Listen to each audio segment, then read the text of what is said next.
Hi, Assassins! I'm Brooke. And I'm Cami. Welcome to Bookish Realms. We're just two girls who can't stop talking about fantasy books. Welcome to our deep dive of Assassin's Blade. This episode covers The Assassin and the Empire, which is the fifth and final novella from The Assassin's Blade. Like in past episodes, the chapter summaries and character discussion are spoiler-free, but the rest of the pod does include spoilers for all of Throne of Glass. This podcast is for mature audiences only. Cami, take it away, girl. Let's get into some chapter summaries. As a reminder, this is a non-spoiler section where we summarize the chapters we'll cover in this episode. So, if you haven't read the entire series, but you have read The Assassin and the Empire, you can listen to this section. Selena and Sam are barely getting by without Arobyn's help in getting contracts. Desperate for cash, Sam is getting into pit fights, which stresses Selena out. They decide to leave Rifthole behind, but Arobyn won't let them go easily. He charges a steep fee for their exit from the guild. They might be free, but they can't work as assassins without Arobyn's approval. Sam lands a contract to kill two deadly crime lords, Ione Jane and Rourke Veron. He sets out on his mission, and Sam never returns. Arobyn later breaks the devastating news. Sam is dead. Selena is absolutely destroyed by Sam's death. She visits his body in the keep's morgue and collapses in sorrow and grief. Fueled by the need for revenge, Selena manages to kill Jane. But her revenge is cut short when Veron's men capture her. Selena quickly puts together that this was all a trap. Before she can even process everything that's happened, she's on trial for all the killings she's carried out as Otterland's assassin. When the king asks if she has any final requests, she simply asks for a quick death. To spite her, he condemns her instead to 9 lifetimes of grueling work in the salt mines of Endovier, making her a slave. They load her into a wagon, and for 2 long weeks on the road, Selena mourns the lost future she shared with Sam. Then, just as she's lost all hope, she catches sight of a magnificent white stag, the Lord of the North and the proud symbol of Terrasen. In that moment, she finds the strength to carry on. With determination in her heart, she steps off the wagon and walks into Endovier, ready to face whatever comes next. Welcome to Character Discussion. Here we'll cover who the characters are from this set of chapters, what we know about them, and a golden line from this set of chapters. This section is also spoiler-free. In The Assassin's Blade, we're introduced to a vibrant cast of characters, from the infamous pirate Lord Rolf, who sold his soul to get a magic map inked on his hand, to Yrene, a resourceful healer stranded in Inish after running out of money on her way to Antica. We also meet Ansel, the traitor who betrayed the Silent Assassins, and of course, we can't forget Selena's number one enemy, the young, feisty teenage courtesan, Lysandra, whom Arobyn ends up buying with the gold Selena gave him. Throughout the novella, 3 names keep coming up. Selena, of course, Sam Cortland, and Arobyn Hamel. As we reach our final episode of The Assassin's Blade, let's take a moment to summarize what we know about these 3 characters, share their latest updates, and wrap it up with the golden line. First up, our girl Selena. At the beginning of the story, she's a bratty 16-year-old assassin, so full of herself that she can't see her own faults. In the first novella, Selena is entirely devoted to Arobyn, doing everything he commands. But when she discovers that she was sent to Skull's Bay to transport 200 slaves back to Rifthold, she begins to question her loyalty to him. Defying Arobyn, she frees the slaves, proving herself to be a true slay queen. Yet, the questioning doesn't end there. After Arobyn beat her so severely that she was left with bruises for weeks, and then ships her off to the Red Desert as punishment, everything changes. On her way to the desert, she meets Yrene, teaches her how to protect herself, and even gives her enough money to reach the Torre Kesme, where Yrene can train with the best healers. While Arobyn sees this as a further punishment, for Selena it becomes a revelation. His cruelty and cutthroat ways were never necessary. Training with the Mute Master, she earns enough gold to buy her freedom and make her first female friend, who later betrays her, unfortunately. Moving into the current novella, Selena is finally enjoying her freedom with Sam, when they both decide they want to leave the guild. However, one more job stands between them and a fresh start. We already know how it all ends. Arobyn sets up Selena to get captured, and she is ultimately sent off to Endovier by the king for all the lives she has taken. This novella marks a turning point for Selena, a shift from blindly following Arobyn to questioning authority based on the harsh truths she's witnessed in the world. Selena's golden line: "My name is Selena Sardathian, and I will not be afraid." Next up, we have Sam Cortland. And I'm sorry, I'm going to have to talk in past tense here. Sam Cortland was an assassin at the guild and grew up alongside Selena. The two were practically pitted against each other their entire lives. Both were taken in by Arobyn from a young age. Sam, after his mother, one of Arobyn's favorite courtesans, was tragically killed by a jealous client when he was just 6. Sam always felt he was living in Selena's shadow, sparking moments of jealousy. However, as the novella unfolds, we see just how deeply he cares for her. He even helps her free the slaves after Skull's Bay, a move that earns him a severe beating from Arobyn. Through it all, Sam proves to be a man who is in touch with his emotions and isn't afraid to show them. Tragically, a Robin betrays him and Celaena, which ultimately leads to his death, and not just a peaceful death, a brutal death and torture by Ferran. Rest in peace, King. Sam's golden line: whenever I'm scared out of my wits, I tell myself, my name is Sam Cortland, and I will not be afraid. R.I.P. King. And lastly, unfortunately, we have a Robin. A Robin is the self-proclaimed king of the assassins, notorious for his cutthroat and brutal nature. He played a huge role in the upbringing of both Celaena and Sam, having taken them from a young age. In this book, we get a closer look at just how twisted he really is. He thrives on control and manipulation, especially when it comes to Celaena, his protege, whom he believes he's entitled to at all costs, but never clearly defining his relationship with her. He uses uncertainty as a tool to maintain his power. In this final novella, it's clear that a Robin is struggling with the fact that Celaena is finally free from his grip. Time and time again, he tries to lure her back to the guild, even attempting to convince her that Sam isn't fully committed to her bond. He invades her personal space, pits her against Sam, and when all else fails, he sets up Sam to get killed, which ultimately leads to Celaena's imprisonment in Endovier, all in the name of manipulation and control. And I'm going to say this again, and I'm going to continue to say it. Fuck a Robin. Anyways, his golden line: because I just don't like sharing my belongings. Sick. Twisted. Blech. Let's explore this world. Here we cover the main world-building elements that come up in The Assassin and The Empire. We'll revisit these places and world-building elements in other episodes. For today, this section is not spoiler-free, so if you haven't finished the entire series, please do not continue, but please come back when you have. Let's start with the vaults, which is where Celaena finds Sam at the beginning of this novella. The vaults are the underground heart of Rifthold's underworld, a pleasure hall hidden in the slums where the city's dark secrets are kept away from the king's eyes. Like Celaena says, if there was a place in Rifthold where the scum of the capital could always be found, it was the vaults. To enter the vaults, you have to pay with silver at a heavy iron door. Once through, you step into a maze of dank rooms filled with the thick smell of stale ale, unwashed bodies, and other gross smells. At the center, a crowded fighting pit hosts bare-knuckled brawls where fighters clash until one is knocked out or killed. The floors tell their own story, stained with blood and piles of vomit, while the bar only serves watered-down ale. Behind curtains are the more hidden pleasures of the vaults, where prostitutes offer their services. This place isn't just rough, it chews up and spits out its owners. It's uncomfortably hot, and its reputation is built on the promise that many who enter may never see daylight again. By day, the vaults are quiet and nearly empty, patrolled by a few guards. But as night falls, the vaults come alive with a mix of drunks, criminals, and even a few young lords and merchants' sons looking for trouble. And next, the Glass Castle. The Glass Castle is a striking symbol of the king's power, and to Celaena, it's also a reminder of Terrasen's downfall. Built atop the old stone castle, it's known as the crowning achievement in Otterland's empire. Its tall towers and sparkling turrets, reached by a long tree-lined path, remind everyone that power is not meant for the common folk of Rifthold. From the street, the activity on the grounds of the castle is clearly visible. Uniformed guards, well-dressed ladies, and busy servants who all exist under the constant shadow of the king.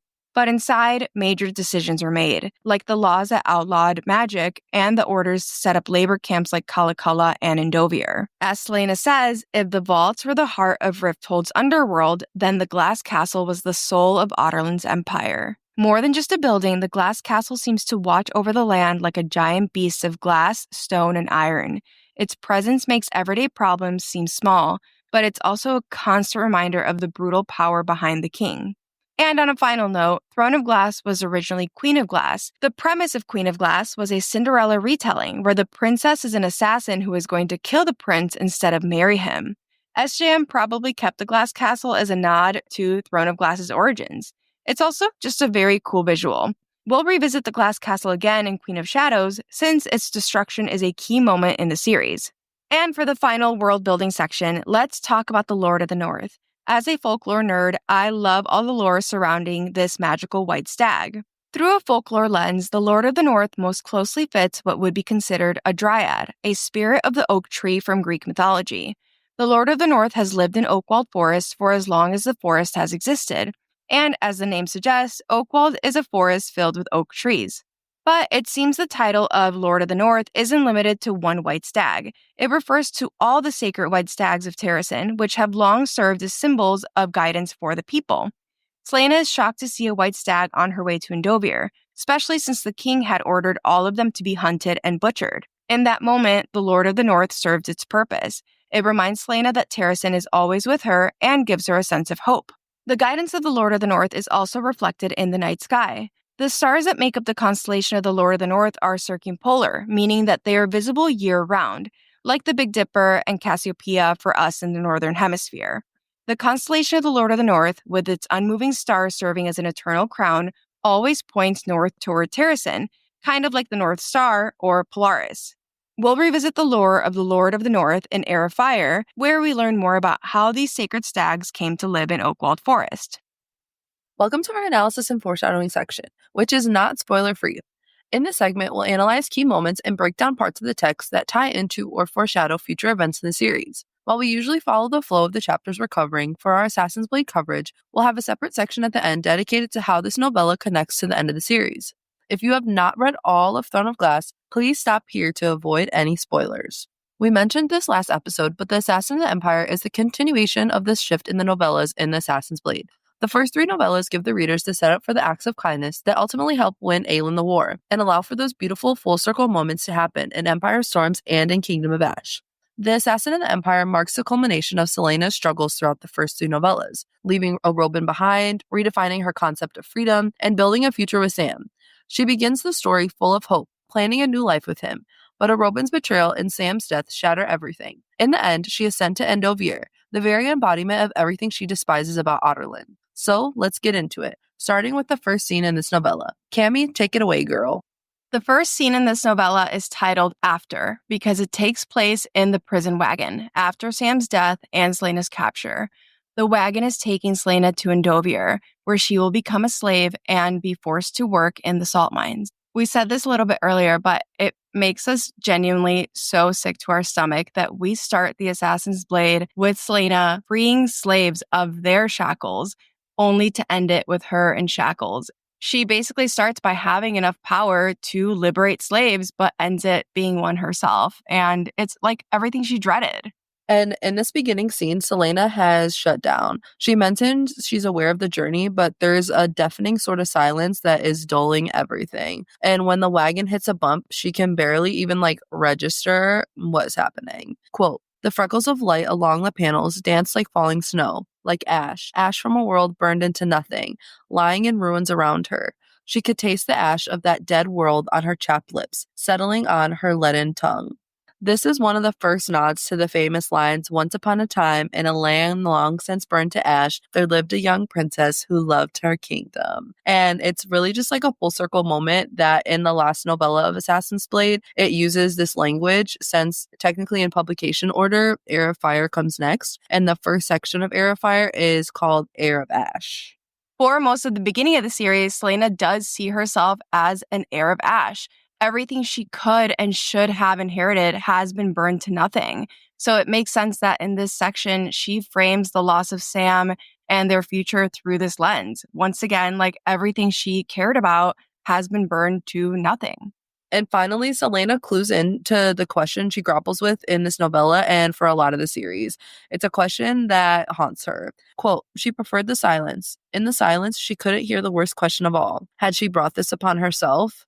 Celaena's default is literally to blame herself when things go wrong. Despite there being cosmic forces at play throughout this entire series, Celaena/Aelin often returns to this idea that she is somehow to blame and she brought this all upon herself and the people that she loves.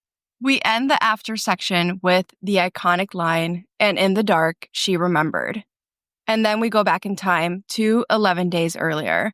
Despite paying off her and Sam's debt to Arobynn and moving out of the keep, Celaena is still struggling to let go. She's watching Arobynn and Lysandra in the theater. This is a night that she's been waiting for the entire year. And we're almost immediately thrown into Celaena's inner thoughts about Arobynn and how she actually feels about leaving him behind. Quote, "Was it from spite or sheer blindness that Arobynn Hamel now sat there, Lysandra at his side?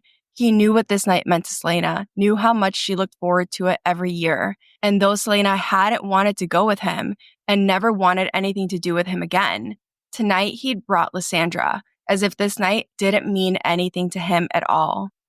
despite being there to enjoy the music, which we know that she loves, Selena's thoughts drift to Arabin. She's still grappling with what his intentions are. Is it spite? Is it sheer blindness? Did she really not matter to him at all? And we don't really know, if Robin knows that Selena is in the theater, but we can assume that he expects her to be there in some way, shape, or form, since he knows, how important that this night is to her. And despite Selena paying her debt and leaving the guild, Robin still has this, hold over her. And it's not just that he's there without Selena, it's that Robin is there with Lysandra, someone Selena hates, but also the fact that, she hates her, but he spent the money that Selena used to buy her freedom to buy Lysandra. And we see that Selena hasn't fully let a Robin go, and a Robin will use this knowledge to betray her in the worst fucking possible way. And Selena's inner monologue continues as she listens to the music. It almost feels like Selena is trying to convince herself in this moment. She is really trying to remind herself that she made these choices, that she does have control now, and that Arabin manipulated her, abused her, and betrayed her. She's reminding herself that she did take that control back even after all this time.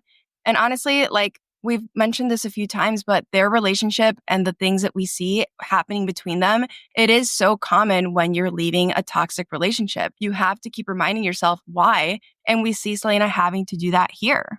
Yes. Preach, sister. Preach. If you know, you know. Hopefully you don't. But anyways, I feel like most of us do know. most of us do know. We've all had our fair share of toxic relationships. Anyways, Selena is internally struggling with this because Robin was all she knew, but also because leaving him means leaving behind a larger part of her identity. Quote, though she still fancied herself Otterland's assassin, part of her wondered how long Robin would let her keep that title before he named someone else his successor. But no one could truly replace her.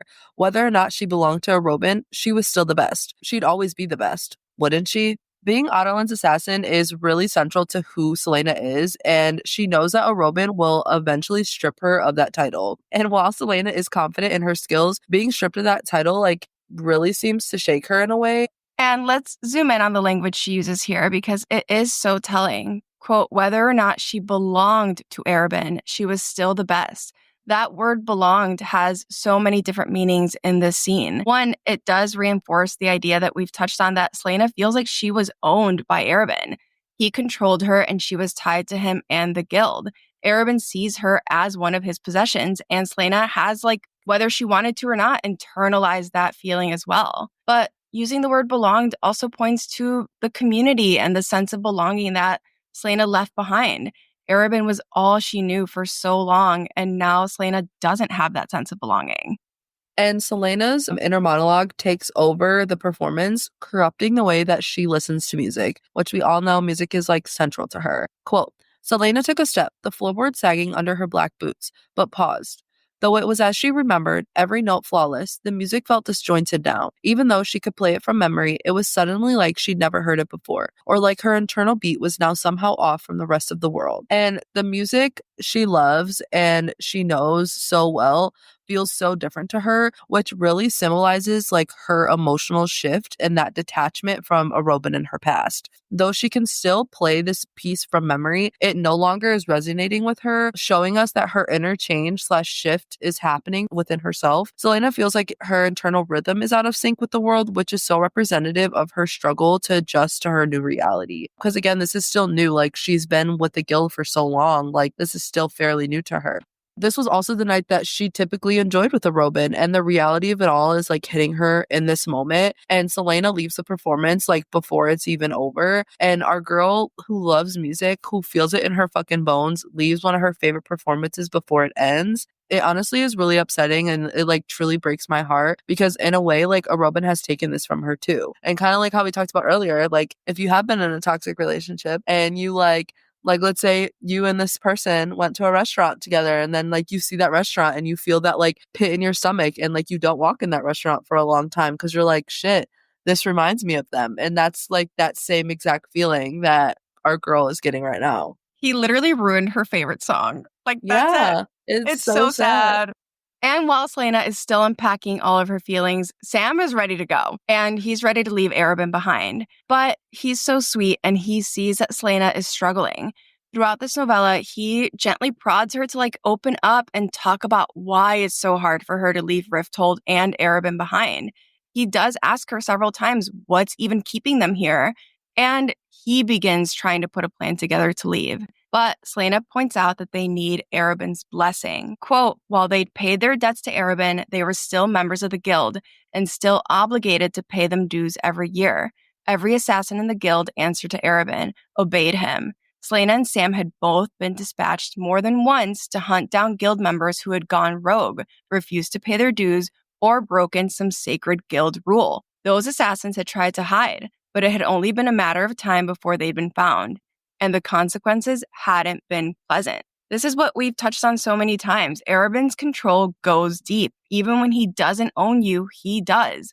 Selena and Sam are still both members of the guild and must follow its rules. They really can't move on until they cut ties fully. And this is what prompts Selena and Sam to visit Arobin and see how they can buy their way out of this membership. They're like, cancel. Where's the cancel button? Actually, cancel. It's like canceling Planet Fitness. Yeah, and you have to show up and you're like, actually, I need to cancel this. It's so embarrassing. The amount that Arobin asks for is basically draining their savings, but Selena agrees to pay it. And this is what prompts Sam to take the contract to kill Jane and Rourke Farhan, which ultimately leads to his death. And it was all set up by Arobin.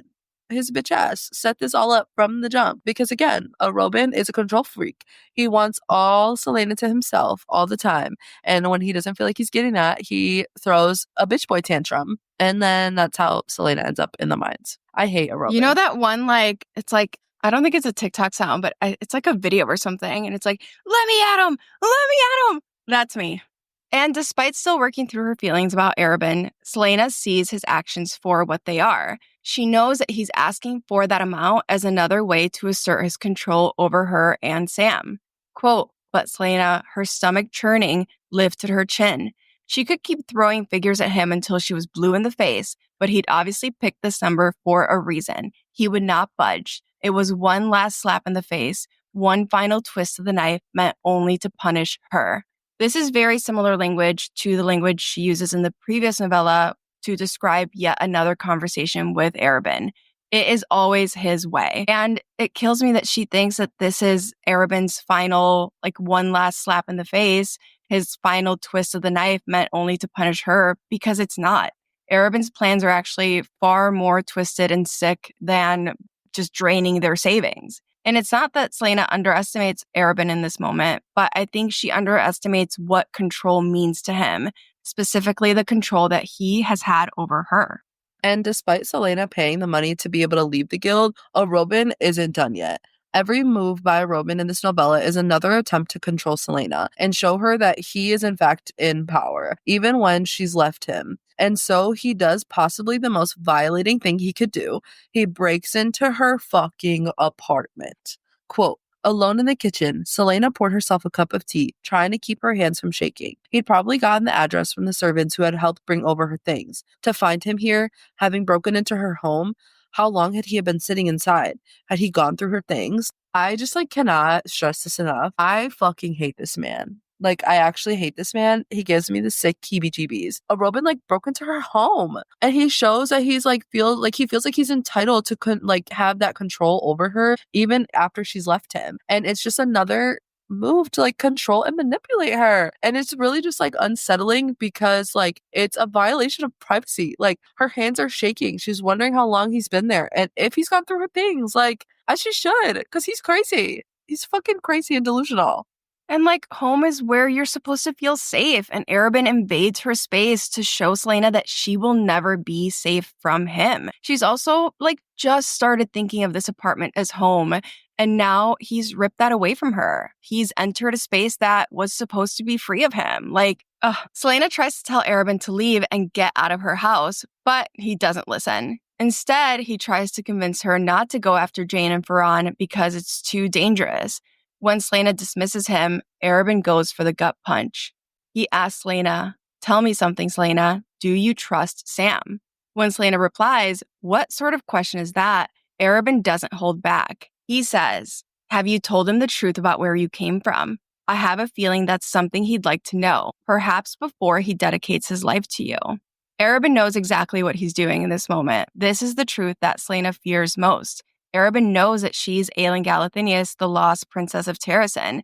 And again, he's trying to manipulate her and her emotions by using this against her. And this is just speculation, but I think this also shows us that Arobin is getting desperate. He's playing the last card that he has and trying to get Selena to doubt that Sam will accept her for who she is. We also have to point out that Selena did not offer up her identity as Aelin Galathynius to Arobin. It's something he put together and figured out, and that's an important distinction because Selena never explicitly trusted Arobin with this truth, but the circumstances of how he found her kind of let him put all the pieces together. Thankfully, Selena avoids falling for this. She tells him to go. And for once, I do think we might have seen a glimpse of Arabin's real emotions if he actually has any. But honestly, we might also just be falling for his manipulation too. Arabin admits, quote, "No matter what I have done, I really do love you, Selena." A confession that hits her hard because he's never expressed love before. He even comes off vulnerable when he says, "I do the things that I do because I'm afraid and because I don't know how to express what I feel." Arabin's anger and disappointment over Selena choosing Sam become even more clear as he says, "I did all of those things because I was angry with you for picking Sam." It does seem like the mask Arabin has carefully built begins to crack, and he even shows his emotional side when he literally begs her, "Stay with me." But Selena doesn't fall for it. Quote, "He was using words as chains to bind her again. He'd had so many chances over the years to tell her that he loved her. He'd known how much she'd craved those words. But he hadn't spoken them until he needed to use them as weapons. And now that she had Sam, Sam who said those words without expecting anything in return, Sam who loved her for reasons she would never understand." Selena is able to see that Arabin is using this quote-unquote confession of love as a way to manipulate and control her. He's turning that love into a weapon rather than an honest confession of his feelings. And Arobin has literally had years to tell Selena that he loves her, but only chooses to do so when it benefits him. And he tries to use love against her. But now Selena has real love in her life. Sam's love is unconditional and selfless, which is so unlike Arobin. And with that, she kicks Arobin to the curb. Get the fuck out. You shouldn't have been here. Anyways. But Arabin isn't done. He seeks out Sam and tries to make him doubt Selena. Sam and Selena start arguing, and Sam reveals that he knows Arabin came to visit her. But most of all, he knows Selena kept it from him. Sam tells Selena that Arabin came up to him on the street. Arabin tries to manipulate Sam by telling him to ask about Selena's past, specifically the riverbank incident, suggesting it's something that he should know. Again, Arabin is trying to break them up and get Sam to distrust Selena. Sam refuses to be baited, though, telling Arabin that he doesn't care. Because of this convo, Sam immediately makes plans to escape with Selena, saying he'll protect her from Arabin's influence. When Selena is obviously shaken by what Arobin told Sam to ask, Sam reassures her that he will wait for her to share the truth on her own terms, saying, "Selena, when you're good and ready to tell me the truth, you'll do it. And no matter what it is, when that day comes, I'll be honored that you trust me enough to do so. But until then, it's not my business, and it's not Arobin's business. It's not anyone's business but your own." And this is what Arobin will just never understand. Sam has no interest in controlling or manipulating Selena. Sam is okay with not knowing what this secret is because it's more important to him that Selena grows to trust him enough to willingly tell him what she's been hiding. Sam is real life, true definition of a secure attachment style, king shit. We love that. Sam sees Selena's trust as an honor, while Arabin just uses it against her. Unfortunately, Sam dies never knowing who Selena really is. But I do think if he hadn't died, Selena would have told him eventually. He proved his loyalty and devotion to her over and over again. I love it. And with that, let's talk about Sam. We are building up to his death, unfortunately, and the aftermath of it all. But for now, let's focus on the moments when he was alive, in love, and hopeful. From the beginning of this novella, Sam wants so much more for the both of them. He's fighting in the pits so that they'll have more money. He pushes the idea of them leaving Rifthold so that they'll never have to deal with Arobin again. He tells Selena, quote, "I just want to be with you. I don't care where we go. That's all I want." Again, Sam is just so open and honest with his feelings, and whether Selena acknowledges or not, this is very healing for her. Sam just wants Selena, nothing more. There is not an ulterior motive with him, and it's so important that Selena is able to experience this kind of love, especially as her first love.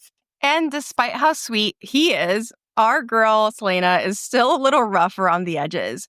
Right after he says this, she leans into him and smells her lavender soap.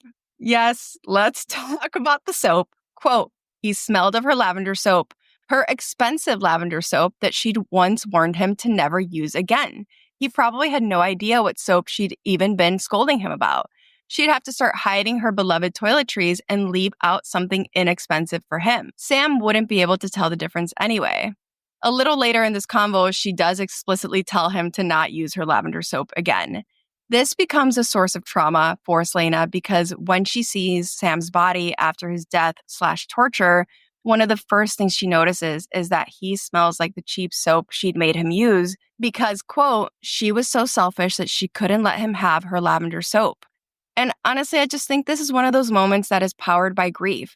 We never know how we're going to react to death, especially when it's as gruesome as Sam's was. She grips onto this moment because it aligns with how she feels about herself. She's selfish and Sam is dead and he smells like cheap soap because she didn't let him use her soap. And this soap trauma doesn't end here. In Queen of Shadows, Rowan and Aelin reunite and he smells like shit. And as he takes a bath, Aelin lets him use her lavender soap and her fancy shampoos. She never explicitly says, I'm letting Rowan use my lavender soap because my boyfriend died smelling like cheap soap. But, we can infer. We can infer. But let's just say it. Sam is not holding this soap thing over Selena's head, but we can't talk about Sam without pausing to mention the lavender soap. But like we said earlier, Sam wants more for him and Selena. He wants to leave Rifthold, leave the guild behind, and start fresh. After their negotiations with Arobynn don't go as planned, Sam asks Selena where they draw the line. When is it enough? It's almost like he can see the ways that Arobynn is trying to draw Selena back in and keep her controlled. And internally, Selena does agree, but we also see why she's so adamant to give Arobynn the money he asks for and tries to leave the guild on a good note. Quote, in some ways, Sam was right, but she dragged him into this mess. She had been the one who had started things in Skulls Bay. Though he claimed to have been in love with her for years, if she'd only kept her distance these past few months, he wouldn't be in this situation. Perhaps, if she'd been smart, she would have just broken his heart and let him remain with Arobynn. Having him hate her was easier than this. She was responsible for him now, and that was terrifying. She cared for him more than she'd ever cared for anyone. Now that she'd ruined the career he'd worked for his whole life, she'd hand over all her money to make sure that he could at least be free. But she couldn't just explain that she'd pay for everything because she felt guilty. He'd resent that. Selena/Aelin's favorite coping mechanism is to blame herself. And so she does that here. She feels like she dragged Sam into all of this, despite the fact that he was more than willing to help her in Skulls Bay. Selena knows that if she just let Sam be, he wouldn't be in this situation. There's a lot of unspoken regret and guilt on Selena's side, which makes her feel responsible for him. And that is a huge reason why Sam's death is so traumatizing to Selena. Obviously, there's a million reasons why, but that is a huge one. She feels responsible for him because it's her quote-unquote fault that he's in this situation. When he dies, it's on her watch. He's supposed to be her responsibility. And along with that, Selena cares so much about Sam and feels like she's ruined his career. That's also why she's so willing to comply with the Robin's demands, but she doesn't think that she can share that with Sam because he'd resent her or feel guilty. And ultimately, that shows us that Selena knows better than to feel like this, and Sam would choose Selena every time. He doesn't care about his career or the money. And so Selena listens to Sam explain the job he found to kill Jane and Ferran. This job feels kind of fishy from the start, and Sam tells Selena that he doesn't know who the client is, and Selena is very hesitant about it all because of the reputation that Jane and Ferran have. As they discuss this job, they have a real heart-to-heart here. Internally, Selena lets herself admit that this job will allow them to leave and not spend their entire lives looking over their shoulders. Most importantly, she admits to herself that she wants that freedom and future with Sam. Quote, he was so beautiful, so full of all the things that she wanted, all that she hoped for. How had she never noticed that until this year? How had she spent so long hating him? This honestly really does kill me because Sam represents everything that Selena wants, and losing him means losing a sense of that hope. And it's really hard for her to see how long it took her to notice him, because they could have had so much more time together if she hadn't spent all that time hating him. And with that, the conversation shifts. Selena tells Sam that she'll think about the job and apologizes to him for the fight they had earlier. Sam kisses her, and Selena lets herself imagine a future with Sam, thinking about having, quote, a lifetime of kisses to look forward to. Though this tragically never happens because Sam is killed. As they kiss, Sam picks her up in a graceful motion and carries her to the bedroom, gently setting her down on the bed. As Sam strips down, I put in parentheses, hot, Selena thinks about how powerful and incredible he is. Quote, he was hers. This magnificent, powerful creature was hers. Honestly, Selena has very few people and things that she considers hers, and now Sam is on that list. She admires Sam and also sees him as powerful and able to hold his own, which is important to her. They continue to share intimate moments as Sam is exploring her, and we see how Selena is able to be vulnerable and trust him. Things start to heat up and get a little spicy, but they don't go all the way. Selena isn't quite ready yet, and Sam is very respectful of that, which, again, king shit. He tells her there is no rush, but Selena still tries to explain. She thinks, quote, this bond that was forming, so unbreakable and unyielding, that it made the entire axis of her world shift towards him. The deepening connection between them is making her world revolve around him, even if that scares her. And despite Selena never telling Sam she loves him, it's clear that their love has radically shifted her perspective. And Sam ends this conversation with a heartbreaking line. Quote, we have all the time in the world. I hate to break it to you, buddy, but you don't. I literally can't. They were both just so excited and hopeful to have this time together. And Selena even thinks, quote, spending all the time in the world with Sam, that was a treasure worth paying anything for. She loves the idea of having forever with him. She loves the idea of a future. And when she loses him, she loses that too. It's really sad. The next morning, Selena watches Sam sleep and continues to think about Sam, their relationship, and what she really wants for the future. It really feels like this is her first time being able to visualize what a future could look like. And it's in this quiet moment in the morning that we see just how much Sam's love has truly changed Selena. Quote, she didn't want to see another scar added to his flesh. She didn't want this life for him. He was better than that, deserved better. When they moved, maybe they couldn't leave behind death and killing and all that comes with it. Not at first, but someday, far in the future perhaps. She brushed the hair from his eyes. Someday, they would both lay down their swords and daggers and arrows. Selena wants nothing more but just to protect Sam. It doesn't want to see him hurting anymore and wishes a better life for him and a safer life for him. She feels like Sam deserves more than that, and Sam deserves peace, and she wants to be able to help him get that. Selena realizes she doesn't just want to leave Rifthold, she wants to leave behind her identity as an assassin. Quote, it hit her like a punch to the gut. Yes, for him, she could someday give up being Otterland's assassin, give up the notoriety and fortune. This is huge. We've pointed out how throughout these novellas, Selena clings to that title, Otterland's assassin. It is central to how she sees herself and how she wants to be perceived by others. But here we see how much Sam means to her. For him, she'd leave that behind. And I do think this realization also shocks her. In this moment, Selena chooses peace with Sam over money and her reputation. And unfortunately, this realization is what leads Selena to finally agreeing with Sam's plan to go after Jane and Ferran. She sees his contract as really a way out for them. And so Sam begins planning. He says he'll take out Ferran and Selena can take out Jane. And he emphasizes that he's taking out Ferran because he wants to keep Selena out of it for as long as he possibly can. Again, at their core, these are just two kids really trying to protect each other. Leading up to the mission to take down Ferran and Jane, Selena is unsettled because Arabin had broken into their apartment and tried to talk her out of it.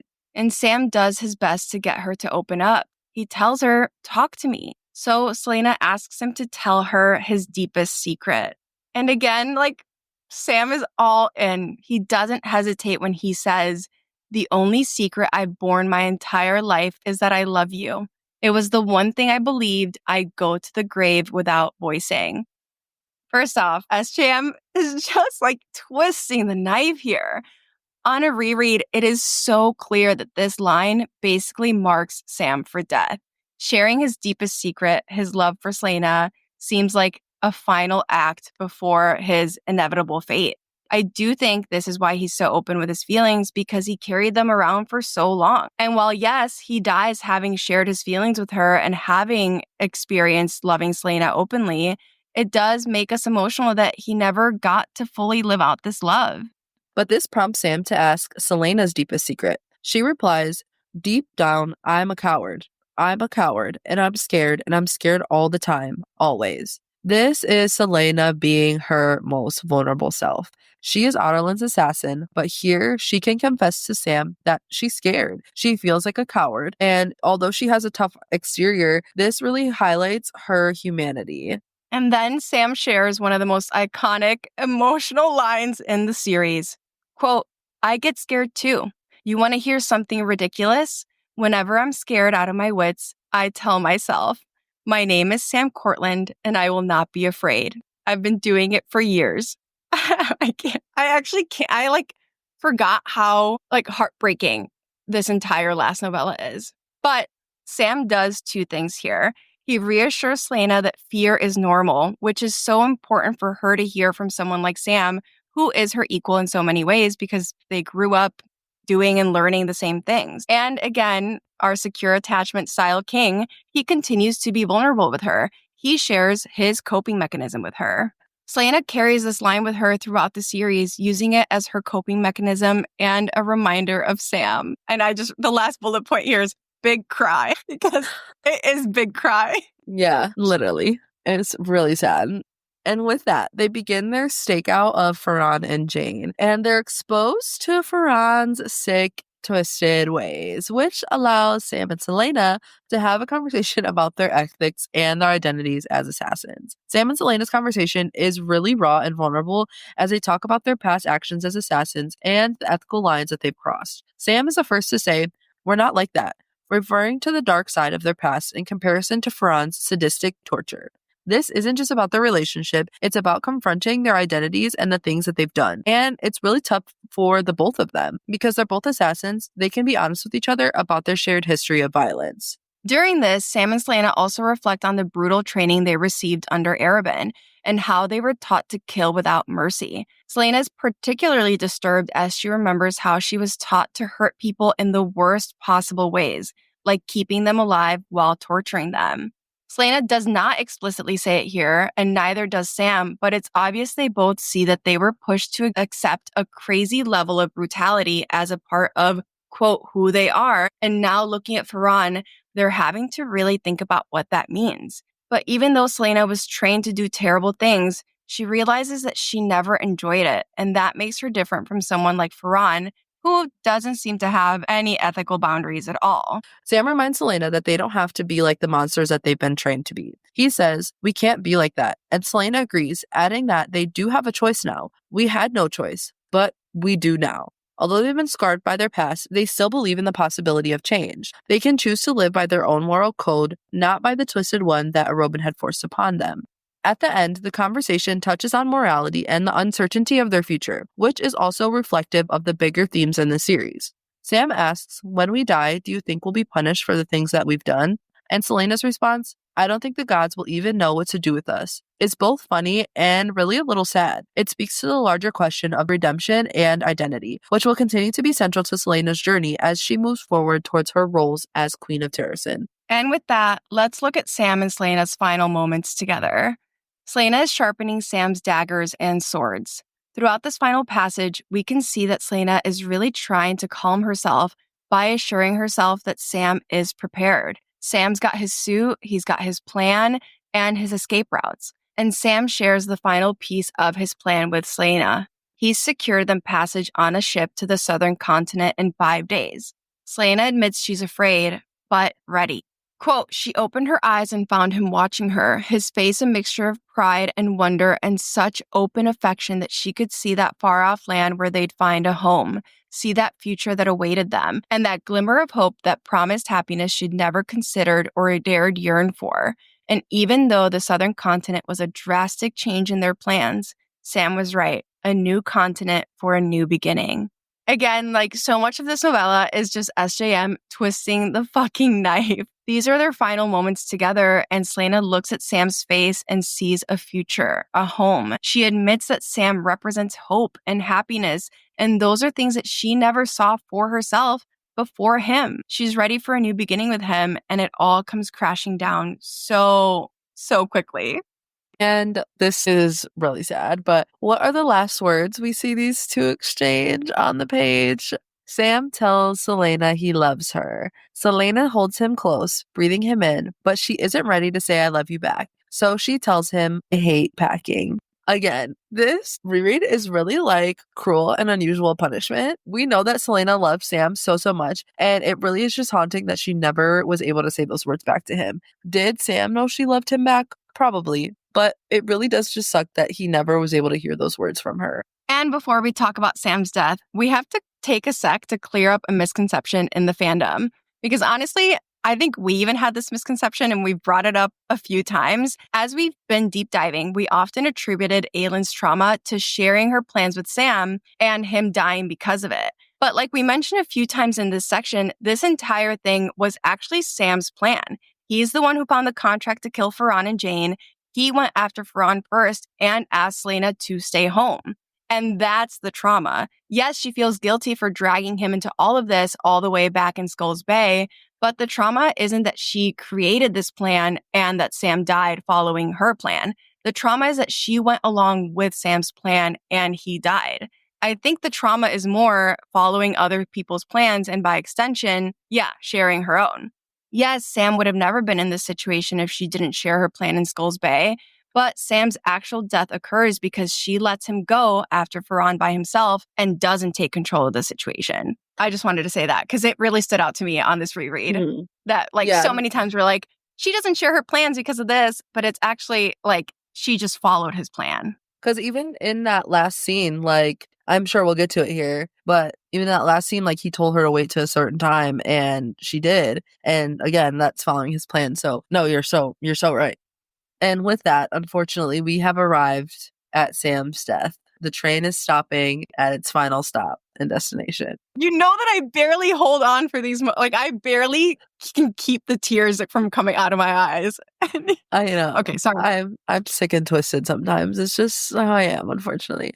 Like we did with Nehemia, we will eulogize Sam at the end of the section, which is something we will do for all of the main characters who pass away. The end of this novella is so emotionally heavy, but it is so important for who Selena/Aylin becomes. The reveal of Sam's death starts at 9 p.m. with a very stressed/anxious Selena. She's trying to distract herself from looking at the clock by packing, but she keeps thinking about Sam, since he's off on his mission to kill Ferran. At 11 p.m., Selena heads out into the street to look for Sam. Quote, Sam should have been back by now, and even though there was still another hour until the time when they'd agreed she'd look for him if he hadn't returned, if he was truly in trouble, then she certainly wasn't going to sit around for another minute. The thought sent her sprinting down alleys, heading toward Jane's house. We talked about this in our deep dive episode for The Assassin and the Pirate Lord, but timing is everything. Sam is late because he's dead, or maybe at this point, like he's still being tortured by Ferran.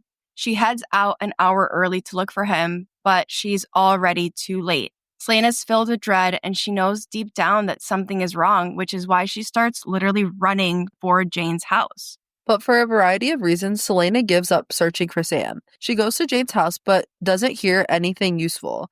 There's no blood or signs of a struggle in the neighborhood either. So Selena's trying to convince herself that Sam is fine, and she might even have missed him, like heading back home. So she does just that, and she goes back home, but Sam still isn't there. And we enter this montage of passing time. It's 1 a.m., and Sam still isn't back. It's 2 a.m., and Selena falls asleep. And she wakes up and it's 4 a.m. So at that point, 2 hours had passed. And this is where sometimes the fandom hates on Selena. How could she fall asleep when Sam could be in trouble? We don't have an answer to this, maybe it was the stress, maybe she was just like in a dreamlike haze, or maybe it was divine intervention. Ultimately, we have to admit that there's not much Selena could actually do. This was Sam's plan and Sam's mission, and it never explicitly stated on page how much Sam had shared about this mission and his plans for this mission. She knew where she would be, sure, but we don't get like textual evidence that Sam shared an exact timeline or escape routes or any like details really with her. And Selena doesn't look for Sam because she trusts him to look after himself. She doesn't want her anxiety to sabotage this mission, and Sam wouldn't have wanted her to go looking for him. Selena wakes up the next morning to an empty apartment. She looks through the slums, the wealthy neighborhoods, the river, but finds no sign of Sam. Still, she tries to convince herself Sam is okay, and honestly, it's heartbreaking. Quote, he would be waiting for her at home, and then he'd chide her and laugh at her and kiss her. And then she'd dispatch Jane tonight, and they'd set sail on this river and then out to the nearby sea and then be gone. He would be waiting at home. He'd be home. In terms of the stages of grief, Selena is definitely in denial. She just wants it all to be okay so they can sail off into the sunset and start that new life they keep talking about. And finally, it is noon. Selena can't believe it. She knows something is very, very wrong. As she climbs up the stairs to the apartment, she has one last glimmer of hope. The door is open, but inside, she doesn't find Sam. No, she finds a Robin, the asshole who is responsible for all the pain she's about to go through. Quote, the king of the assassins slowly got to his feet. She saw the expression in his eyes and knew what he was going to say long before he opened his mouth and whispered, I'm sorry. The silence struck. It will never not be absolutely infuriating to me that a Robin is the one who breaks the news to her. It's the fact that this asshole even has the audacity to look her in the eyes and say he's sorry when he was the one who had Sam killed. Like, it just makes me so mad. But this is what she's been dreading. The truth that she has been running from, that Sam is dead. And Selena is beyond herself. The first thing she does is fling the clock across the room. Quote, she hurled the clock across the room so hard it shattered against the wall behind the dining table. Its fragments landed atop the buffet table against the wall, breaking the decorative dishes displayed there, scattering the silver tea set she'd bought for herself. She stared at the ruined clock, the ruined dishes, and the tea set. There was no end to this silence. There would never be an end, only this beginning. This is the beginning of Selena blaming herself. Selena flings this clock across the room because it's symbolic of all the time she feels like she wasted. She spent hours watching the time pass by on that clock, all while Sam was being tortured and killed. And then Selena asks to see Sam's body. This is where she kind of starts the bargaining stage of grief. She tries to convince herself that maybe they sent the wrong body, that maybe a Robin is lying. There must be some mistake. Arabin tries to convince her not to look at Sam's body, but Selena knows that she must. Quote, each step brought her closer to the body on the table. She didn't know where to look first, at the fingers that went the wrong way, at the burns and careful deep slices in his flesh, at the face she still knew even when so many things had been done to destroy it beyond recognition. The world swayed beneath her feet, but she kept upright as she finished the walk to the table and looked down at the naked, mutilated body she had, and it like trails off. Ferran had taken his time, and though that face was in ruins, it betrayed none of the pain he must have felt, none of the despair. This was some dream, or she had gone to hell after all, because she couldn't exist in the world where this had been done to him, where she had paced like an idiot all night while he suffered, while Ferran tortured him, while he ripped out his eyes and Selena vomited on the floor. Footsteps, then Arabin's hands were on her shoulder, on her waist, pulling her away. He was dead. Sam was dead. The way that I'm like tearing up right now, I'm sorry. This is when the reality of it all hits her. Sam wasn't just killed. Sam was viciously tortured. His fingers are broken. He's been burned and his eyes are gone.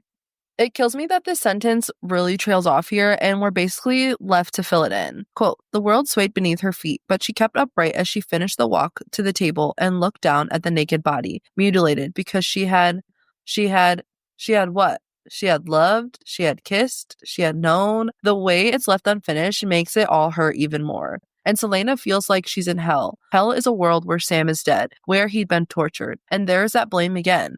She'd paced like an idiot while he suffered. Sam's death is immediately her fault. So Selena stays with Sam's body. We talked about this earlier when we talked about the infamous lavender soap, but this is when she notices that he smells like the cheap soap she made him use. And she notices another smell on him. It's musky and strange. Later, when she's captured, she realizes Sam was paralyzed using Gloriella. And Selena's deep in her grief. She feels like something is missing in the world, something vital. She doesn't move from her bed, and time just seems to pass by. Quote, she knew the world still passed by, unaffected by the death of a young man, unaware that he'd ever existed and breathed and loved her. She hated the world for continuing on. If she never left this bed, this room, maybe she'd never have to continue on with it. The memory of his face was already blurring. Had his eyes been more golden brown or soil brown? She couldn't remember. And she'd never get the chance to find out, never get to see that half smile, never get to hear his laugh, never get to hear him say her name like it meant something special, something more than being Otterland's assassin ever could. She didn't want to go out into a world where he didn't exist. So she watched the light shift and change and let the world pass by without her. We've said it before, but we'll say it again. SJM really knows how to write grief. This is spot on for how it feels to lose someone. Selena's grief is intense, and she feels like the world is moving on, completely unaware of Sam's death and his significance to her. She resents the world for continuing on while her world is shattered. She doesn't want to continue on. And Selena is struggling to hold on to his memory, even as his face starts to blur in her mind. Grief can make it feel like important details about someone is fading away. And she feels so desperate to preserve what she remembers of him, questioning the small things, like the color of his eyes, since Farhan ripped them out. She mourns the lost moments with him, thinking of all the things she'll never experience again, like hearing his laugh or hearing him say her name like it meant something special. Sam made her feel like she mattered, made her feel loved. And in her sorrow, she wants to isolate herself from the world. She doesn't want to face a reality where Sam no longer exists. She just wants to let the world pass by without her. And we see Selena deal with her grief over Nehemiah's death in a very, very similar way. And then the setup continues. Selena hears three men with low voices talking outside her door. Robin and two other men, Turn and Harding, discuss the plan to retaliate against Jane and Farhan. They make sure she hears them because, again, this is all a setup. Robin wants her to go after Farhan and Jane, despite trying to make it seem like he's locking her in. And unfortunately, Selena takes the bait. She refuses to let them take the chance at any revenge. Quote, this was her kill, her revenge to take, no one else's. A black fire rippled in her gut, spreading through her veins as she hopped onto the windowsill and eased outside. In the novella before, The Assassin in the Underworld, Selena swears an oath to the moonlight to destroy anyone who dares to harm Sam.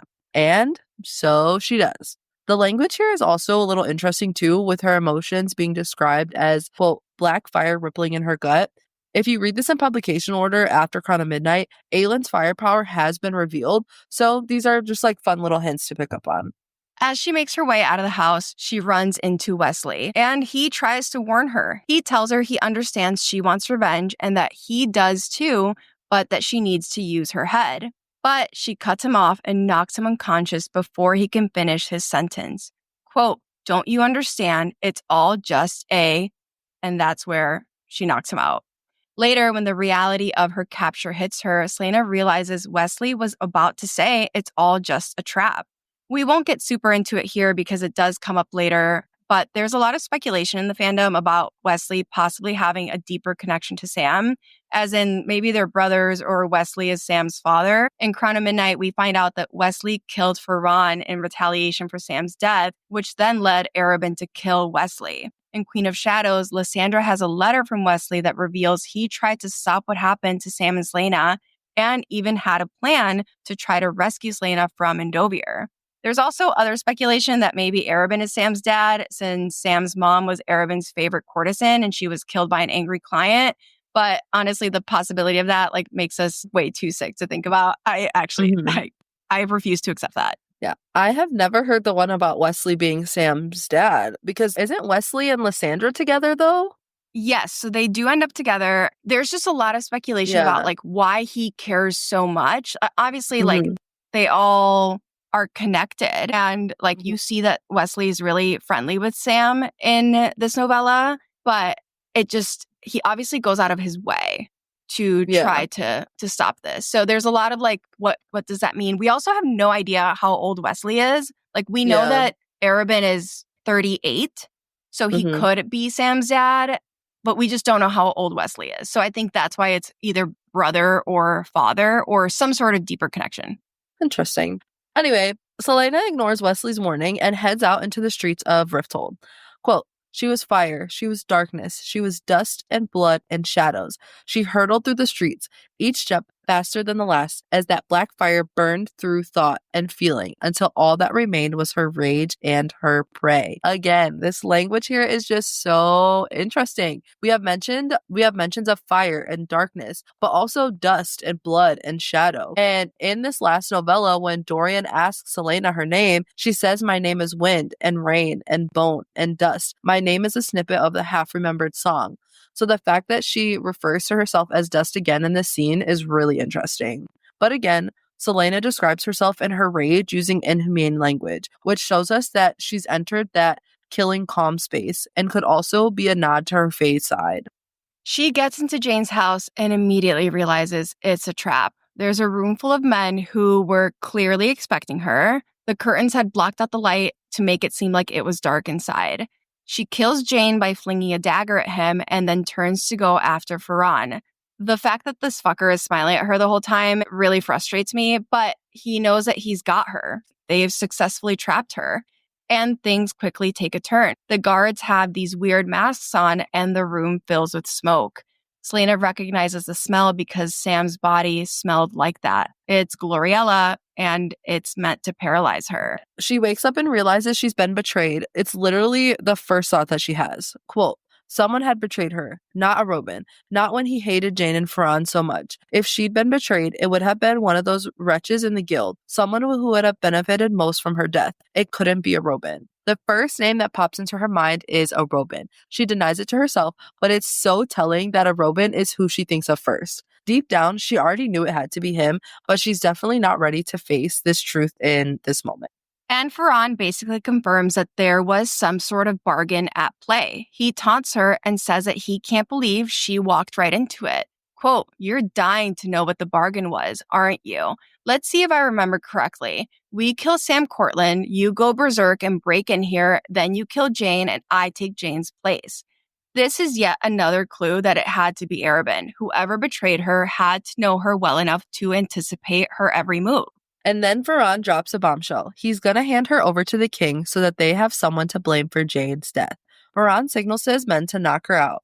As they approach, Selena realizes they look familiar, but she couldn't figure out where she'd seen them before. We're pretty sure these are the same three men who were entering a Robin's study at the end of the Assassin of the Underworld, meaning a Robin's been plotting this betrayal for a while. It's another clue at who betrayed her. Selena wakes up in the royal dungeons where she's being kept until her sentencing. She realizes Arabin hasn't come to rescue her, and Selena feels like she has nothing left to live for now that Sam is dead. Quote, now that Sam was dead, there wasn't anything left outside of the dungeons worth fighting for anyway. Not when Otterland's assassin was crumbling apart and her world with her. The girl who'd taken on a pirate lord and his entire island. The girl who'd stolen his steer and horses and raced along the beach in the Red Desert. The girl who'd sat on her own rooftop watching the sun rise over the Avery. The girl who'd felt alive with possibility. That girl was gone. There wasn't anything left, and Arabin wasn't coming. She'd failed. And worse, she'd failed Sam. She hadn't even killed the man who'd ended his life so viciously. Selena dresses herself as Otterland's assassin here in an attempt to remind herself who she used to be. She lists off all the experiences she's had in these novellas that changed who she was, that pushed her toward change. But then she admits that girl is gone. That girl died with Sam. And worse than all of that, she failed Sam by not killing Ferran. In this moment, Selena's just absolutely broken by all of this.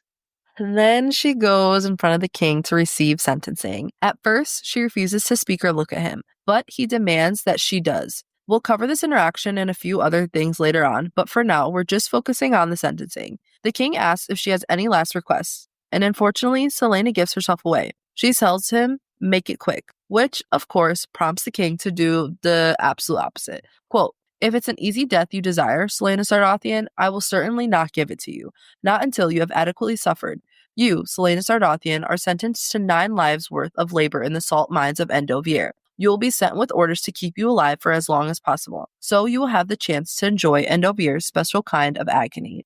Being sent to Endovier as a slave is a horrific punishment for anyone, and the king doesn't know Selena like we do, so he doesn't know that slavery is what she's been fighting against. Her rebellion started with the freeing of those slaves in Skulls Bay, and continuously throughout these novellas, she comments on how fucking horrific slavery is.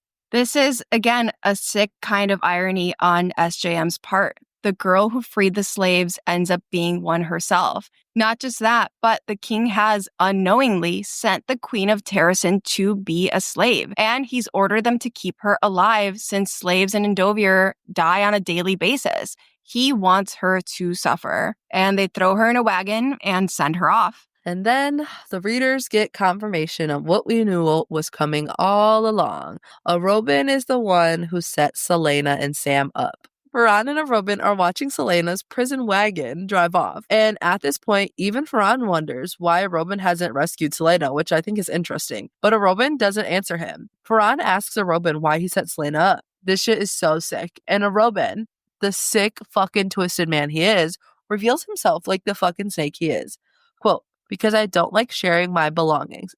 Sick, sick, sick. Arobin just unfortunately will always view Selena as his, and losing his grip on her drove him to this. He would rather see her suffer, see her captured, and send her off than see her happy with Sam.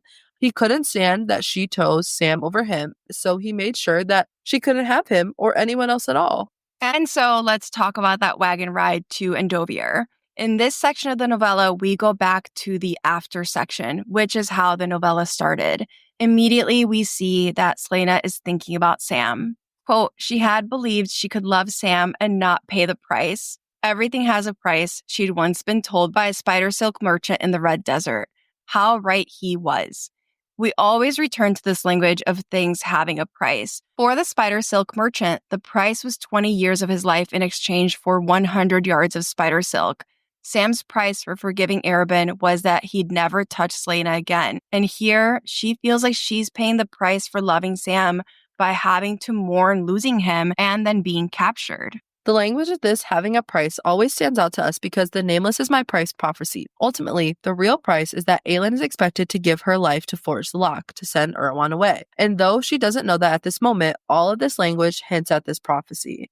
It is in this prison wagon that Selena, Aelin Ashriver Galathinius, the rightful queen of Terrasen, who was turned into an assassin by Arobin and now turned into a slave by the king of Otterland, sees a beacon of hope, a white stag. The Lord of the North is watching her. And we have to read this whole thing because it is so beautiful. I know we both love the Lord of the North moments. Quote, the Lord of the North, so the people of Terrasen will always know how to find their way home, she'd once told Ansel as they lay under a blanket of stars and traced the constellation of the stag. So they can look up at the sky no matter where they are and know that Terrasen is forever with them. Tendrils of hot air puffed from the stag's snout, curling in the chill night. Selena bowed her head, though she kept her gaze upon him. So the people of Terrasen will always know how to find their way home. A crack in the silence, spreading wider and wider as the stag's fathomless eyes stayed steady on her. A glimmer of a world long since destroyed, a kingdom in ruins. The stag shouldn't be here, not so deep into Otterland or so far from home.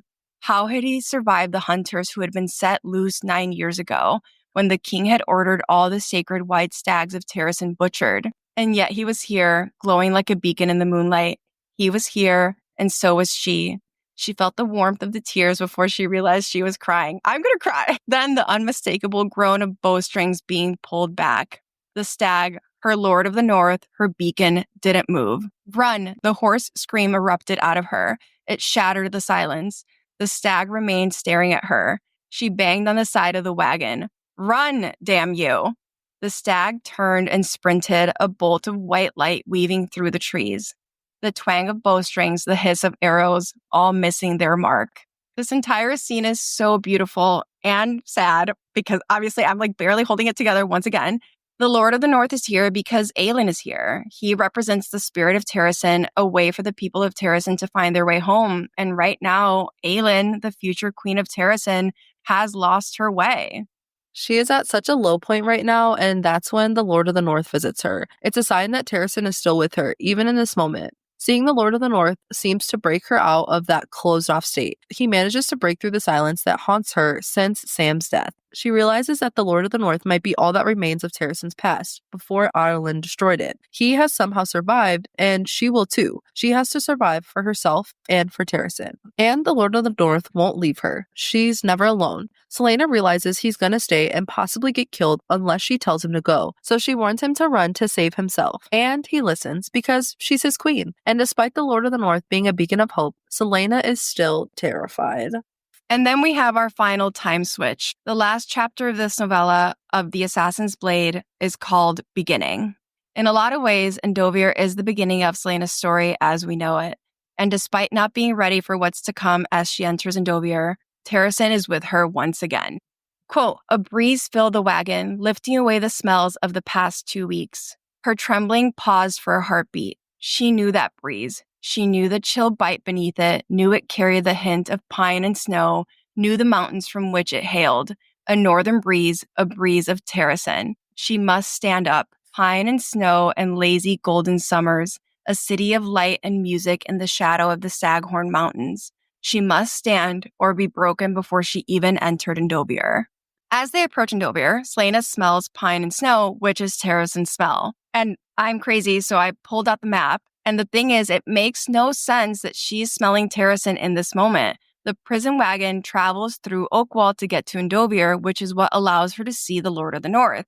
This means it had to travel west and then a little north to reach Endovir, but this is still nowhere near Terrasen. Terrasen is all the way to the north, and the Paranth Mountains separate Endovir from Terrasen. So why does Selena smell Terrasen in this moment? It could just be another way to symbolize that Terrasen is always with her, or, and this is just speculation, it could be a foreshadowing hint to Rowan. Again, if you read this in publication order, Heir of Fire is next, and Rowan is the only character in Throne of Glass who smells like pine and snow.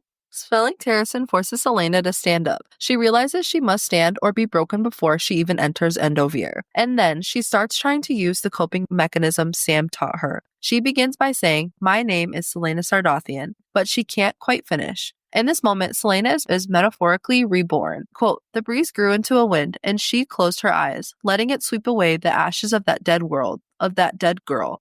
And then there was nothing left except something new. Something still glowing red from the forging. Selena opened her eyes. She would go into Endovir, go into hell, and she would not crumble. She braced her palms on the floor, and she slid her feet beneath her. She had not stopped breathing yet, and she had endured Sam's death and evaded the king's execution. She would survive this. Selena lets go of who she used to be, and all that's left behind is something new. Again, we get that fire language with her. All that's left is, quote, something still glowing red from the forging. She accepts that she's entering into Endovir, entering her version of hell, but she's not going to give up. Not yet. She has somehow kept going after losing Sam and facing the king, and Selena realizes she'll somehow, someway survive this, which she does. And then in this moment when she realizes that she cannot give up, she thinks of Sam again. Quote, she would tuck Sam into her heart, a bright light for her to take out whenever things were darkest. And then she would remember how it had felt to be loved, and the world had held nothing but possibility. No matter what they did to her, they could never take that away. She would not break. Sam will always represent hope and a future. He will always be her light, and he'll always be with her. Sam taught her how it felt to be loved, and she realizes that they could kill him, but they can never take away what he means to her. And that light, those memories of Sam, will keep her from breaking.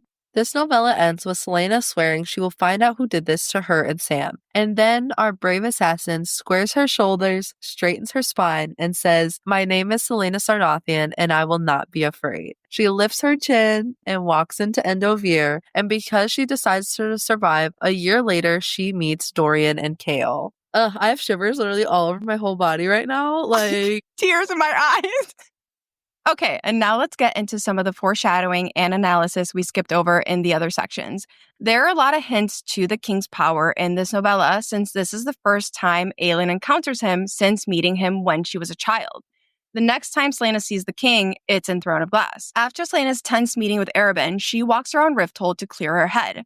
Before she realizes it, she's standing across the street from the gates to the Glass Castle, and she notes that she usually avoids being by it.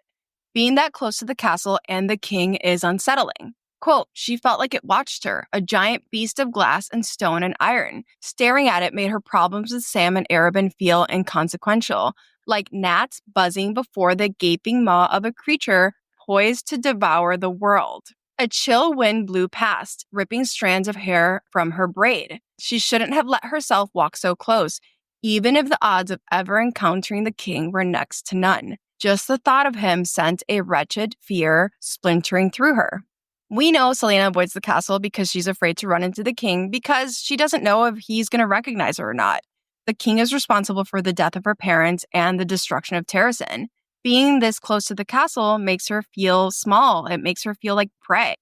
And the language here is the same that we've often talked about with the king and his power as being described, quote, poised to devour the world. Devoured is often used to describe that power. If you listened to our Crown of Midnight Massverse Connections episode, you know just why we spiral a little bit when we see characters or power being described as using the word devour. But we see that Celaena is afraid of the king, and she isn't usually afraid of anyone at all. That scene makes the scene when Celaena faces the king for her execution even more intense. When the king enters the room, Celaena tries not to look at him. Again, she's afraid he'll recognize her or her eyes. And when he approaches her, we again get that Valg-related language. Quote, even without looking at him, she could sense his sheer mass, the darkness swirling around him.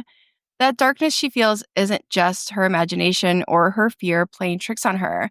It's a real, tangible manifestation of the Valg inside the king. And then the king forces Celaena to look at him, and it's terrifying. Quote, Celaena raises her head and looked at the king of Otterland. The blood drained from her face. Those black eyes were poised to devour the world. The features were harsh and weathered. He wore a sword at his side, the sword whose name everyone knew, and a fine tunic and fur coat. No crown rested on his head. She had to get away, had to get out of this room, get away from him, get away. Black eyes, baby. They are an indicator of a Valg possession. And again, that fucking phrase, poised to devour the world. Celaena immediately feels like she is in danger and there is something in her that is telling her to get away from him and this power ASAP. Now, how does this novella come back into play later in the series? We mentioned this at the beginning of the section, but The Assassin in the Empire is a continuation of the shift in the novellas in The Assassin's Blade. The first three novellas give the readers the setup for the acts of kindness that ultimately help Aelin win the war, and allow for those beautiful full circle moments to happen in Empire Storms and Kingdom of Ash. The Assassin in the Empire marks the culmination of Celaena's struggles throughout the first three novellas, leaving a Robin behind, redefining her concept of freedom, and building a future with Sam. She begins the story full of hope, planning a new life with him, but Robin's betrayal and Sam's death shatter everything. At the end of this novella, the king sends her to Endovir, which sets off the events of the entire series. Being in Endovir leads to Celaena meeting Dorian and Kael and starting her epic hero's journey. Throughout the series, Aelin references moments from The Assassin in the Underworld, especially Sam's death, Robin's betrayal, and being sent to Endovir. And ultimately, every choice she makes here sets her on the path to becoming Aelin Galathynius, Queen of Terrasen, and our beloved fire-breathing Witch Queen. And that, Assassins, is why this novella matters. So before we move on to favorite moments and closing thoughts, we want to take a second to eulogize Sam and acknowledge everything he brought to the Throne of Glass world and the ways in which he continued to play a part long after his death. We eulogize every main character who passes away. Sam Cortland was more than just an assassin. He was more than Arobynn Hamill's pawn, more than Celaena Sardathian's rival and then lover, more than a man who dreamed of freedom. He was kind in a world that taught him cruelty, brave when he had every reason to be afraid, and selfless even when it cost him his life. From the moment he stepped onto the page, Sam was different. Where others saw Celaena as a weapon, he saw her as a person. He challenged her, stood beside her, and loved her until his last breath. Sam believed in a future beyond the blood-soaked walls of the Assassin's Keep. He wanted a life where he and Celaena could be free, where they could love without fear. He fought for that future with everything he had, even when the world conspired against him, even when he knew the cost. His absence left a wound in Celaena's heart. His love, his sacrifice, his quiet strength shaped the woman she became.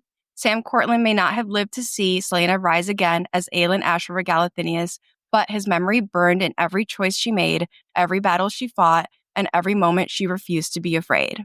So today we remember Sam not for how he died, but for how he lived, for the way he made Selena smile, for the way he never backed down, and for the love that lingers in every corner of the story. Thank you, Sam, for teaching us not to be afraid. And next, our favorite moments. These are moments in this set of chapters that we really just loved. I won't lie, it's really hard for me to pick a favorite moment in this novella because so much of it is just like deeply heartbreaking and upsetting to me. But if I had to choose, it would be when the Lord of the North appears to Selena. When my family moved to Chicago from Columbia when I was 11, I learned what it's like to miss home, to search for pieces of it in unfamiliar places. And that's exactly what the Lord of the North is for Selena. He's a symbol of home, a reminder that she still belongs to Terrasen, that the land hasn't forgotten her. I love that he returns to her again and again until he finally lets her ride him into the final battle, a moment that I love and is so symbolic and full circle. And while I don't love death or grieving, I do appreciate how accurately SJM captures the weight of loss. She doesn't shy away from the raw, messy emotions that come with losing someone you love, and it makes Selena feel so real and human.